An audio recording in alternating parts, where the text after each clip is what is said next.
వివేకానంద స్టేడియంలో కేసీఆర్ సభ జరగనుంది. BRS boss సభకు సంబంధించిన ఏర్పాట్లను ఎమ్మెల్యే పల్లా రాజేశ్వర్ రెడ్డి ఇందులో భాగంగా ఆయన మాజీ మంత్రి జీవన్ రెడ్డి నివాసానికి వెళ్లారు. జీవన్ రెడ్డి ఇంట్లో పలువురు నేతలతో సమీక్ష నిర్వహించారు. ఈ సమావేశంలో బీఆర్ఎస్ జిల్లా అధ్యక్షుడు విద్యాసాగర్ రావు, కోరుట్ల ఎమ్మెల్యే డాక్టర్ సంజయ్ కుమార్, మాజీ మంత్రి కొప్పుల ఈశ్వర్, ఎమ్మెల్సీ రమణ్ను పాల్గొన్నారు.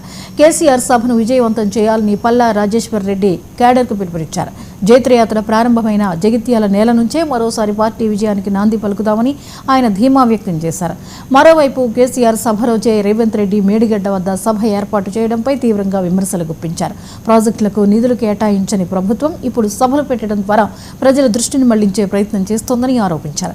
కాంగ్రెస్ ఇచ్చిన హామీలు, గ్యారంటీలను ప్రజలు మర్చిపోలేదని స్పష్టం చేశారు. సభకు బస్సులు ఇవ్వొద్దని ఆర్టీఓ అధికారులను బెదిరిస్తున్నారని ఆరోపించిన ఆయన ఎలాంటి అడ్డంకులు వచ్చినా జగిత్యాల గడ్డపై భారీగా సభను విజయవంతం చేస్తామని స్పష్టం చేశారు.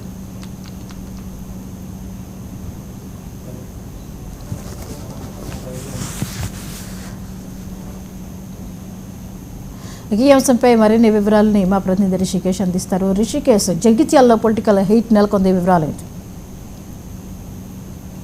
జ్యోతి, తెలంగాణ రాష్ట్రంలో ఆసక్తికరంగా ఏప్రిల్ 20వ తేదీ చాలా ఆసక్తికరంగా మారింది. జగిత్యాల్లో జీవన్ రెడ్డి, మాజీ మంత్రి జీవన్ రెడ్డి చేరిక కావచ్చు, అదేవిధంగా కేసీఆర్ సభ భారీ ఎత్తున బీఆర్ఎస్ శ్రేణులు ప్లాన్ చేస్తున్నారు.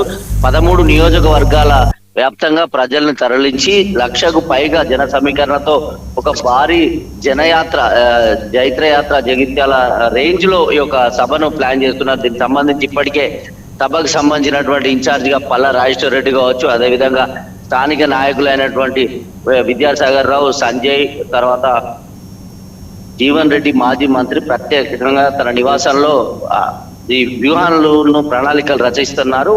ఈ నేపథ్యంలో ఒకవైపు మేడిగడ్డ సందర్శనకు రేవంత్ రెడ్డి సభ కూడా ఏప్రిల్ 20వ తేదీన ఉండడం, ప్రగతి ప్రణాళిక పేరుతో మరోవైపు మేడిగడ్డ పరిశీలనకు సంబంధించి కూడా రేవంత్ రెడ్డి అదే రోజు జయశంకర్ భూపాలపల్లి జిల్లా కాటారం నస్కూర్పల్లిలో భారీ బహిరంగ సభలో పాల్గొనున్నారు. ఒకే తేదీ ముఖ్యమంత్రి, మాజీ ముఖ్యమంత్రి సభలు ఉండడం బీఆర్ఎస్ కాంగ్రెస్ ల మధ్య ఒక ఆసక్తికర వాతావరణం మాత్రం ఏప్రిల్ 20వ తేదీ కొనసాగబోతుంది. ఎలాంటి అంశాలు, ఎలాంటి మాటల తూటాలు ఉంటాయి అనేటువంటిది పూర్తిగా ఆసక్తికరంగా మారింది. మొత్తంగా జగిత్యాల సభకు సంబంధించినటువంటి పూర్తి ఏర్పాట్లు జీవన్ రెడ్డి ఒక భారీ వేవ్ అనేటువంటి క్రియేట్ చేయాలని జీవన్ రెడ్డి చూస్తున్నారు. కేసీఆర్ సభను సక్సెస్ చేయాలని బీఆర్ఎస్ చూస్తుంది. మరోవైపు ఇదే సభను కంట్రోల్ చేయడానికి రేవంత్ రెడ్డి భారీ ఎత్తున నస్కూర్పల్లి మేడిగడ్డ సందర్శన అనంతరం అక్కడ భారీ బహిరంగ సభకు ప్లాన్ చేస్తున్నారు అని చెప్పొచ్చు.